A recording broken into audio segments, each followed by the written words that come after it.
It's in the name. Welcome into the Helping Healing Humor with Ben and Travis podcast. On today's episode, we're going to talk a little bit about the divided kingdom, maybe a little CYC talk, and celebrating, instead of Good Samaritan Day on March the 13th, we're just going to celebrate Good Samaritan week, month, year, decade, century, lifetime. Just as long as we're rolling, let's be a Good Samaritan. And we'll talk all about all that good stuff right after this important message. Hey friends, we've got something really special to share with you today, a brand new children's book that's all about faith, family, and finding joy in the middle of life's challenges.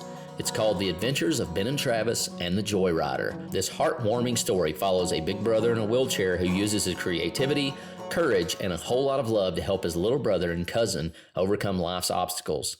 Together they show us that joy isn't about what you have, it's about how you choose to face the ups and downs of life. This book is full of fun, adventure, and hope. It's perfect for bedtime stories, Sunday school libraries, or as a meaningful gift for the kids in your life. Plus, it's a great way to start conversations with your family about resilience, compassion, and faith.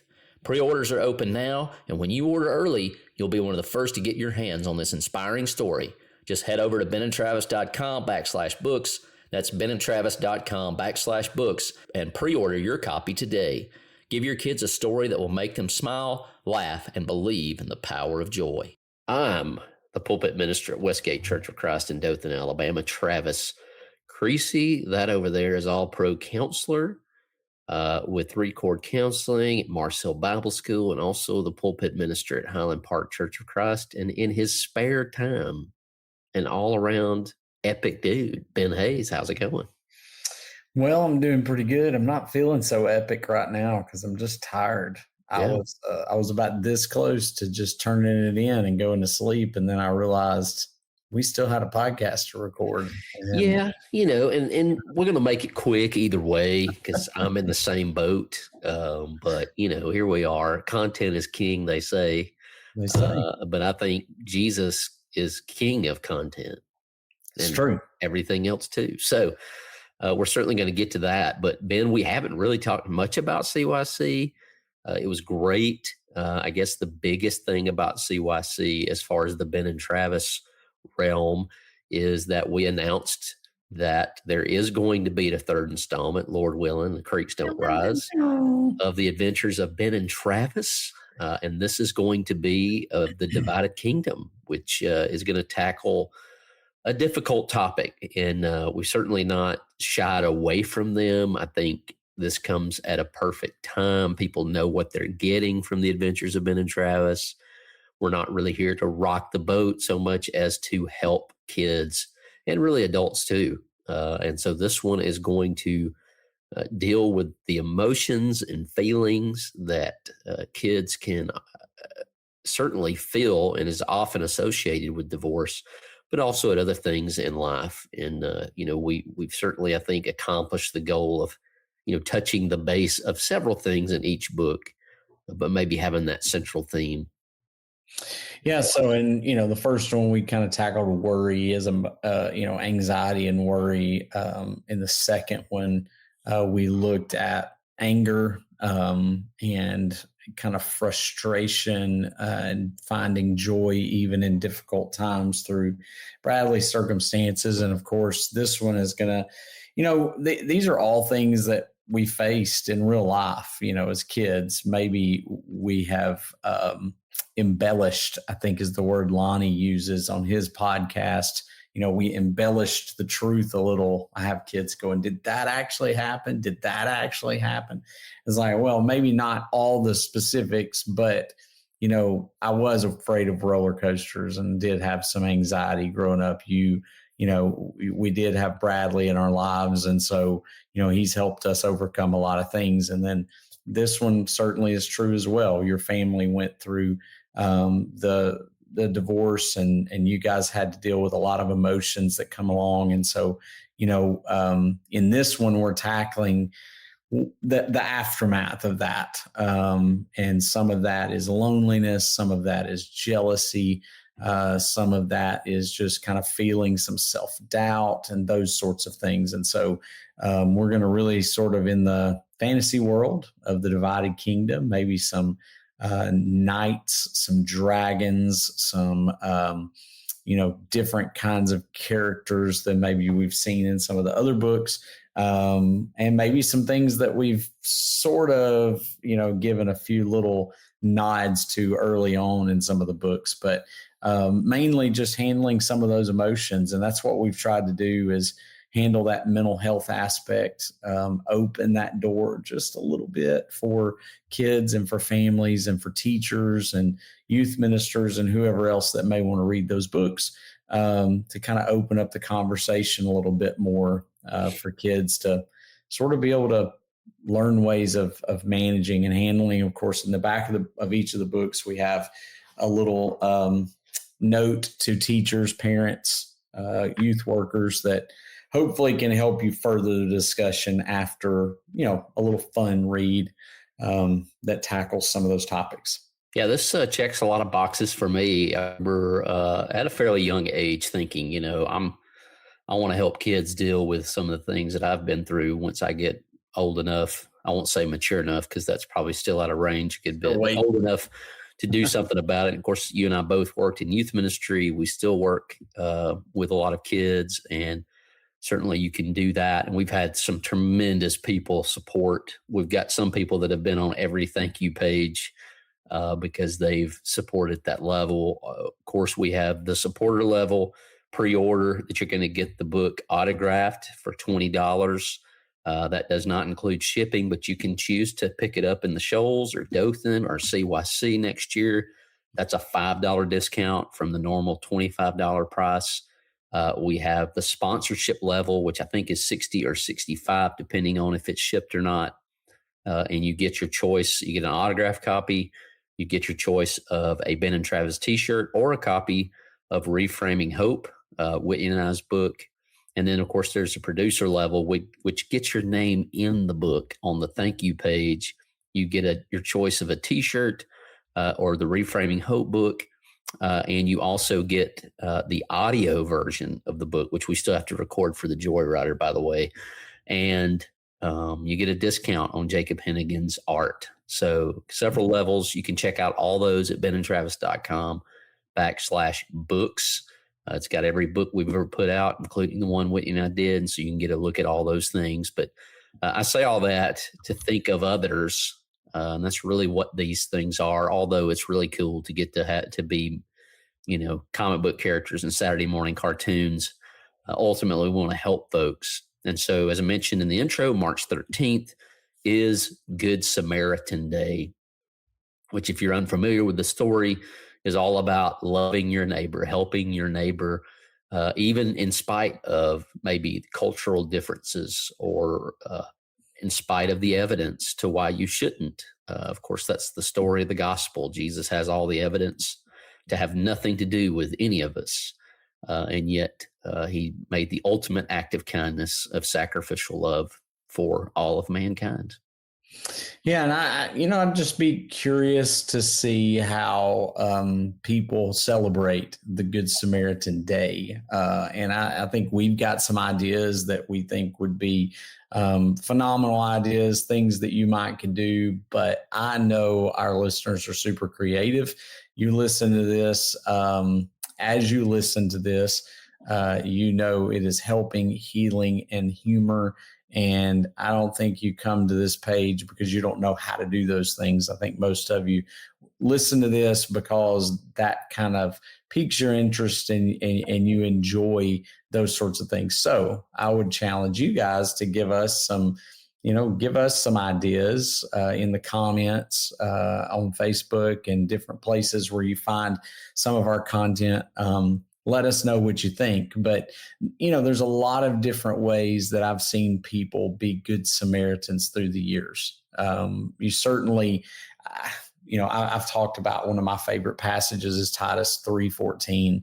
Our people must learn to engage in good deeds and meet pressing needs so that they won't be unfruitful. And so my biggest thing for Good Samaritan Day is look for it. I think most of the time, if we look for ways to serve, we'll find them. It's kind of like what we talk about with a lot of things. Whatever you look for, that's what you're going to see. And so if you're looking for ways to serve people, I'm pretty sure you're going to find them, whether that is, somebody needs a little help. It might be car trouble. It might be, somebody that's having some health issues and maybe they need a meal fixed for them.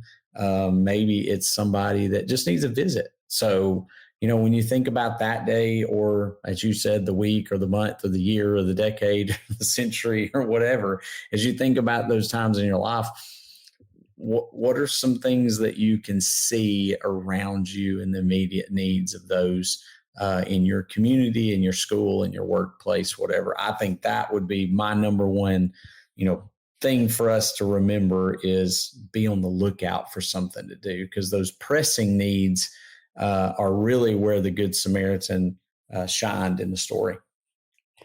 And it takes it doesn't take a lot of time. I know that we may feel like it has to be some grand thing, and so often it takes very little time. A lot of times it could just be a smile. It might be a little note to just acknowledge. We used to do at Riverside, you're busted. I busted you doing something kind, and it was a little badge or something that you handed off to somebody. And I think it starts with just showing up and not making things worse.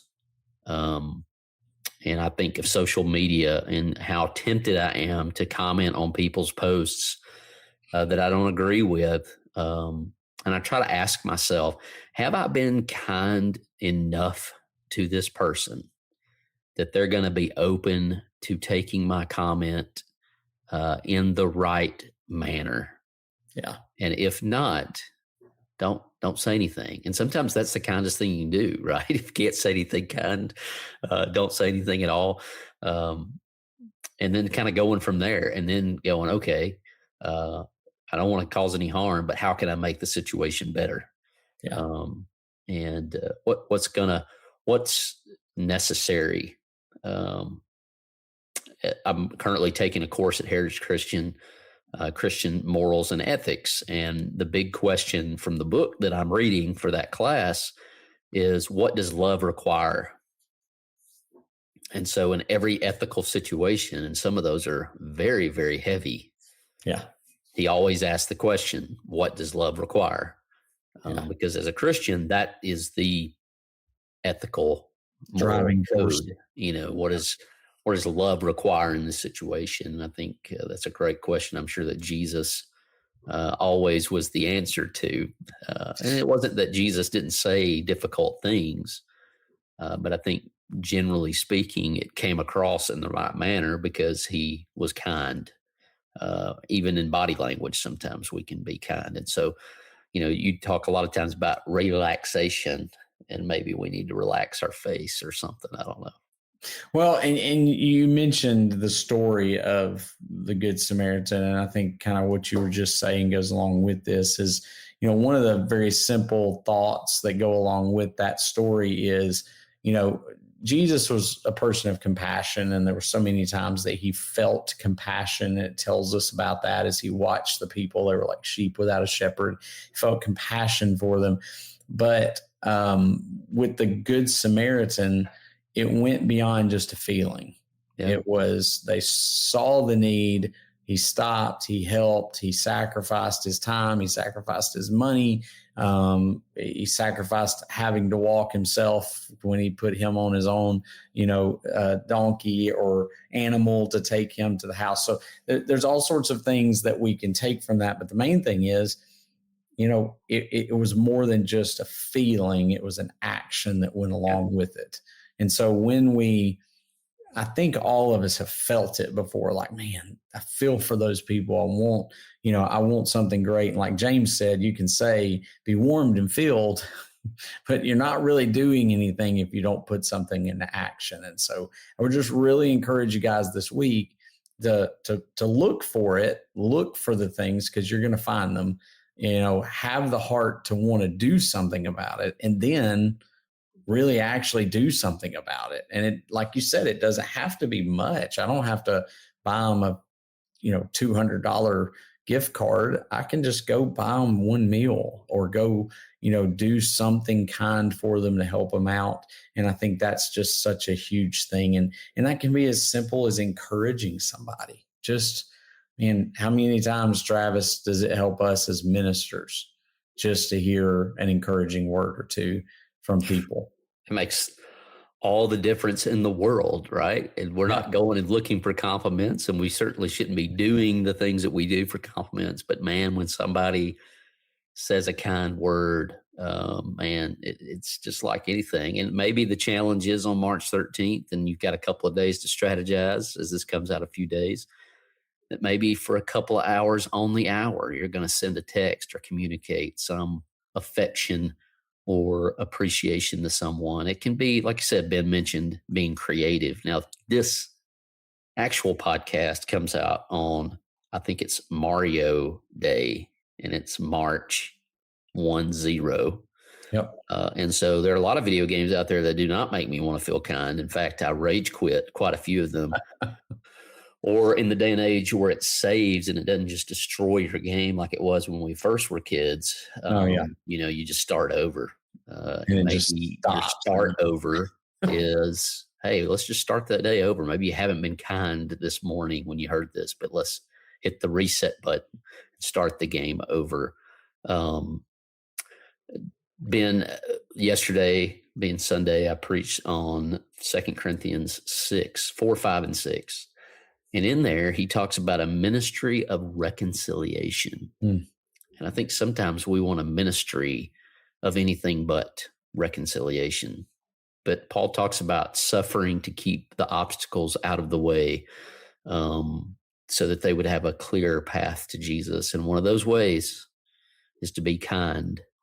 And I think the Samaritan, the guy who was hurt and got helped, I bet he wasn't lecturing the Samaritan on all the ways that he was in the wrong. And I'm sure the Good Samaritan, from what's recorded, the stories told, was not lecturing the guy in the ditch on all the things that he did wrong. What'd you do to get here? Blah, blah, blah, blah, blah. Right?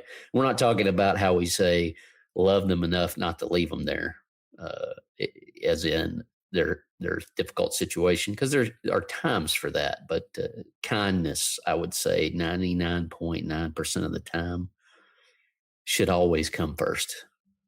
Yeah, absolutely. And it's the great thing that bridges us together. I think there's just so many heartwarming stories out there where, like you said, people who maybe didn't deserve to be treated well, maybe didn't earn being treated well, maybe, they were very different from each other all the way around. But when you see this story that resonates kindness, you all of a sudden see people from different backgrounds, from different ethnicities, from different even religious viewpoints, showing that kindness across the board. And, I've sat down with, in other countries, I've sat down with Muslims who, invited me to sit and drink tea with them. And, I've sat with people who have very different beliefs than me.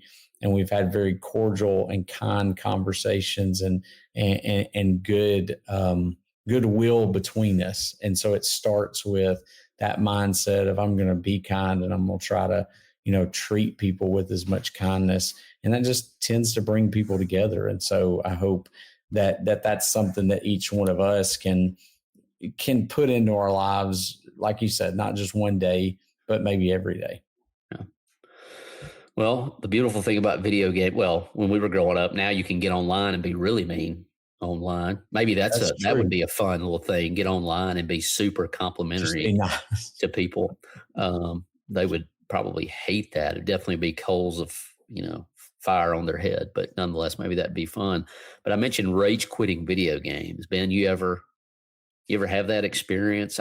The one that comes to mind for me, and I can't remember specifics, but I know that you had a Sega Genesis at one point. I did as well. And I think you had the Jurassic Park game, and that game was impossible. It was impossible. It was phenomenal, but it was impossible. And what was so crazy about that game was You could play from either side. You could play as the human being chased by the dinosaurs, or you could play as the dinosaurs, and that was what made it so cool. But yes, it was pretty difficult. I never got killed by anything large. It was always the little bitty yippy things, dinosaurs. Yeah, the little compies or whatever that they're called.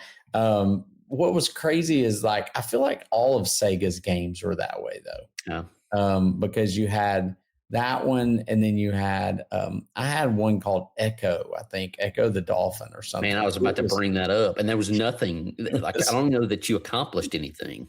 No, you're just swimming around. I mean, there was something to do, but we never even got close to the end on that one. Yeah. Of course, Nintendo wasn't all that easy either, because even games as simple as Paperboy would. And as I mentioned, this whole saving your progress, that wasn't real. That didn't happen. So unless you were willing to give it 12 hours to make it through, and or you had the up, down, left, right, whatever, all that stuff from Contra, it was impossible unless you had a code. But it was a great game, but you needed all those lives and restart over and over and over again. Unless you were my little brother Kevin, who beat video games, beat Mario when he was 5 when we first got it. I don't know that I've beat it without cheating yet. So yeah. But Ben, I appreciate you jumping on. I was going to ask you what's your favorite game of all time, Travis? Because you've played way more than I have. But yeah, what's your favorite? It's hard to beat equity that you've put in, and certainly fellowship equity. It's hard to beat when you used to call me on the phone and I would play Bill Walsh college football 92. You'd call the plays on offense and I would run them, and then I'd play the defensive side. And that defense was pretty amazing. So yeah, that was a fun one. Of course, Tecmo Bowl, kind of right along with it. But I have a hard time. I have a real, I guess it's a nostalgia around. I hadn't played it in a while, but around Super Mario Brothers 3. Oh yeah, that was one of my favorites of all time, just because there was so much you could do. There were so many different routes. There were so many little cool things, and I guess it was one of the first games that really sort of felt 3D. I guess it wasn't really 3D, but it felt like there was just a lot more options than just the original Mario. You had to just run through.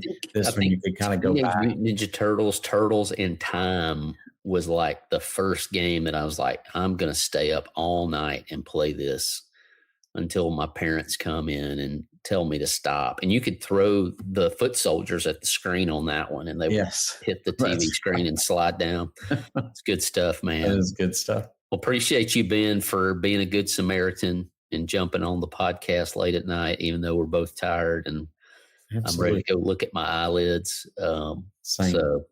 Or the inside of my eyelids. But everybody out there, have a great week and celebrate Good Samaritan Day on March the 13th or before. Why not? Sounds like a good one. See ya. Thanks for being with us for this episode of the Helping Healing Humor podcast. Be sure to download our free ebook, 28 Days of Focused Living, at benandtravis.com and receive all of our Helping Healing and Humor extra content directly in your inbox. We look forward to having you join us at the same Ben and Travis time, same Ben and Travis channel.